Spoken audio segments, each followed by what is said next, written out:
सुबह जल्दी क्यों जागना चाहिए? आप बताओ, क्यों जागना चाहिए? भाई 10 बजे तक सोए, क्या दिक्कत है? नहीं, स्वस्थ तो देखो, बहुत लोग सुबह जल्दी जाग जाते हैं फिर भी वो बीमार हो जाते हैं। इसमें स्वस्थ अस्वस्थ की बातें हम बाद में करेंगे, ये भी मैटर है, मायने रखता है, आपका स्वास्थ्य भी मायने रखता है। लेकिन जो सबसे बड़ी बात है वो मैं आपसे जानना चाहता हूं, सवेरे क्यों जल्दी जागना चाहिए? आप बताओ। हाँ, ये सवेरे जल्दी क्यों जागना चाहिए? है ब्रह्म मुहूर्त, ठीक है, और कोई कारण? ठीक है, आप बताओ, सुबह क्यों जल्दी जागना चाहिए? भैया बताएंगे चश्मा वाली। सवेरे जल्दी जागना और जाग के घर के भीतर रहना ये रॉन्ग है, गलत है। चलो, सुबह जल्दी जागना क्यों है, क्या देखना है सवेरे? अब मैं आपको बताता हूं, आप लोगों को ना पता ही नहीं चला कि आप क्या खो रहे हैं। सुबह जल्दी क्यों जागना चाहिए? सुबह जल्दी जागना चाहिए और जल्दी से जागकर या तो फ्रेश होके नहा लो या तो मत नहाओ।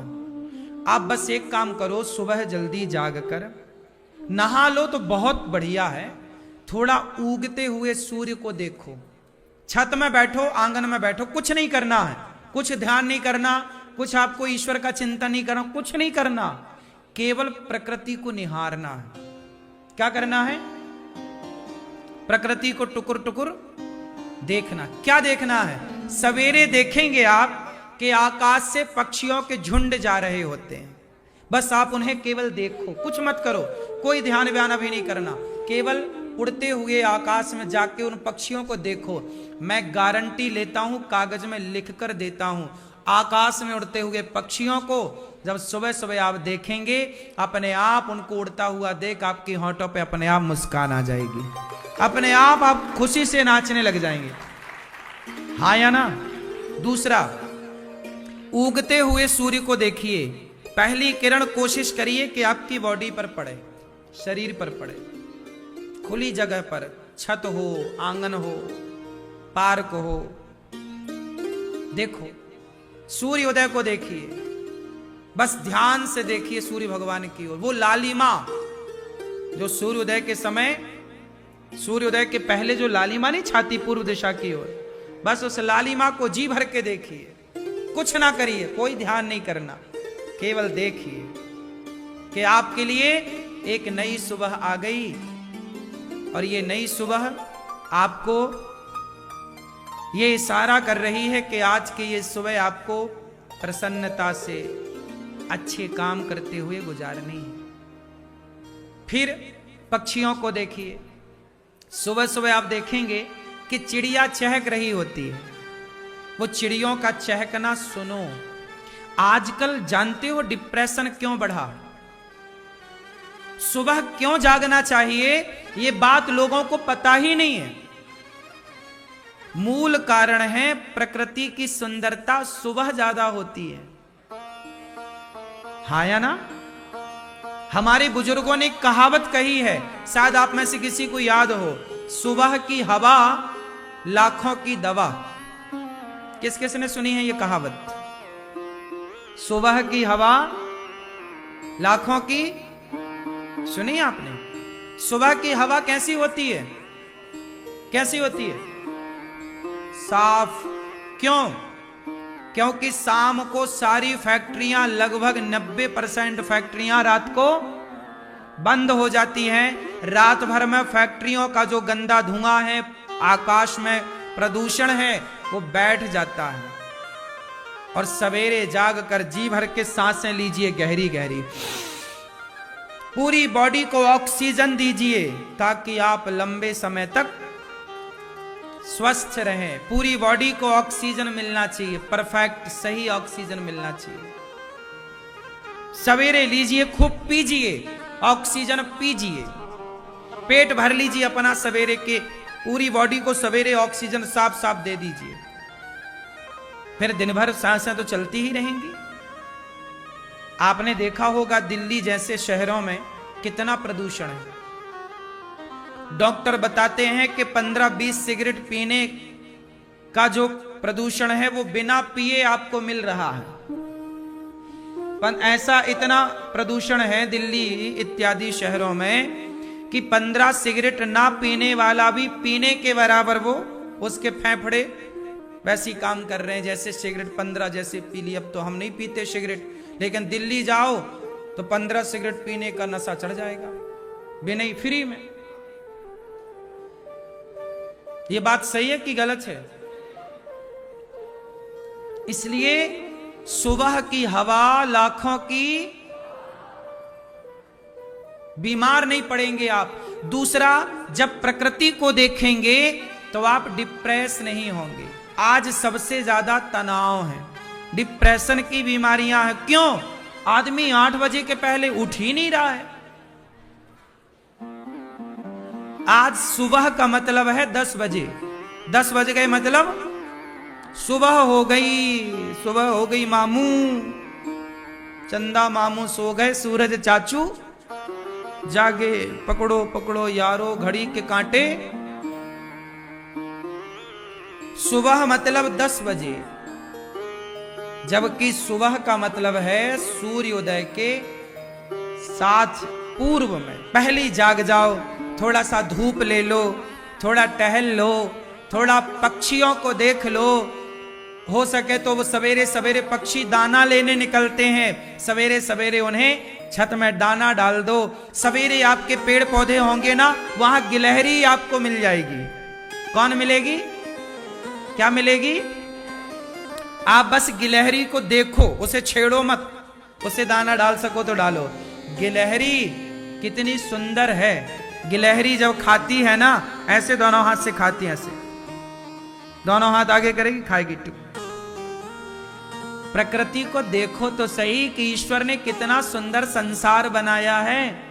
ये पक्षी कितने सुंदर, ये पशु कितने सुंदर। उस गिलहरी को देखो, उस चिड़िया को देखो, चींटी को देखो, आपके आसपास जितने भी जीव जंतु सबको देखो, और सबको देखकर एक बार अपने को देखो कि आपने, ईश्वर ने आपको कितना अच्छा बनाया है, आपको कितना बुद्धिमान बनाया है, कितना आप खुश नसीब हैं कि भगवान ने 84 लाख योनियों से निकालकर आपको मनुष्य की योनि दी है। इसके लिए एक बार सवेरे सवेरे प्रभु का धन्यवाद कर दो।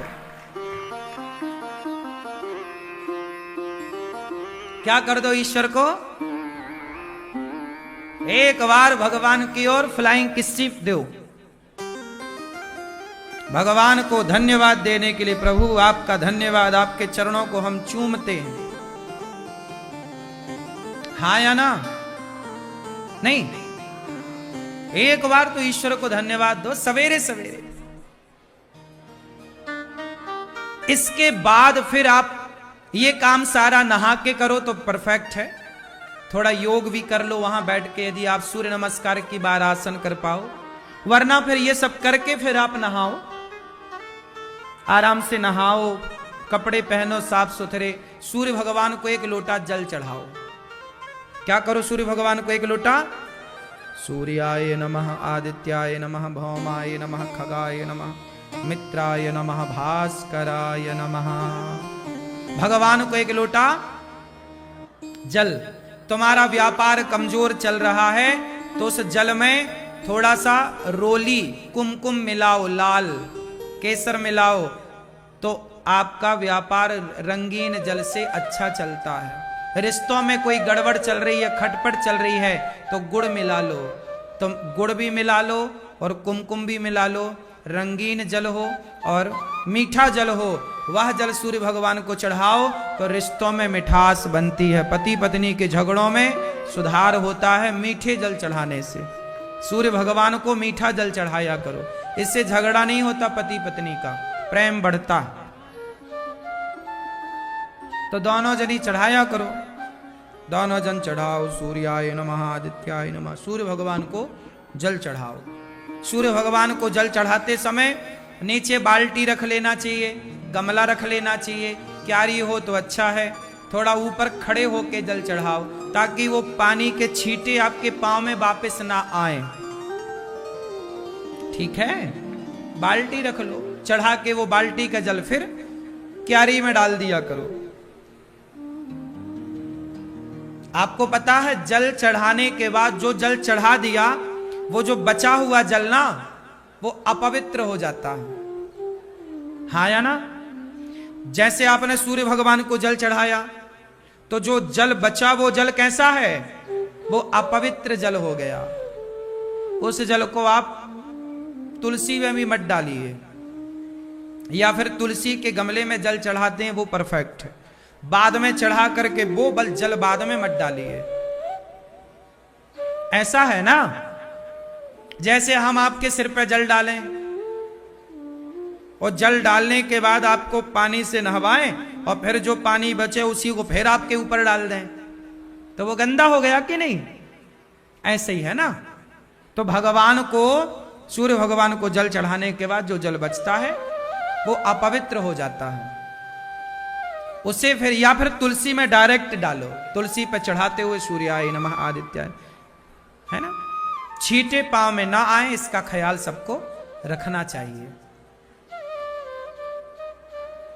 फिर सूर्य भगवान को जल चढ़ाकर आप रोज क्या करिए? सुंदर कांड का पाठ। भगवान को, आपके गोपाल जी होंगे, उनको नहलाओ, पूजा करो, पुष्प चढ़ाओ, भगवान को तुलसी चढ़ाओ। इसके बाद भगवान की आरती उतारो, प्रार्थना करो। फिर हो सके तो आप नित्य क्या काम किया करिए? सुंदर कांड का पाठ किया करिए। क्या किया करिए? सुंदर कांड का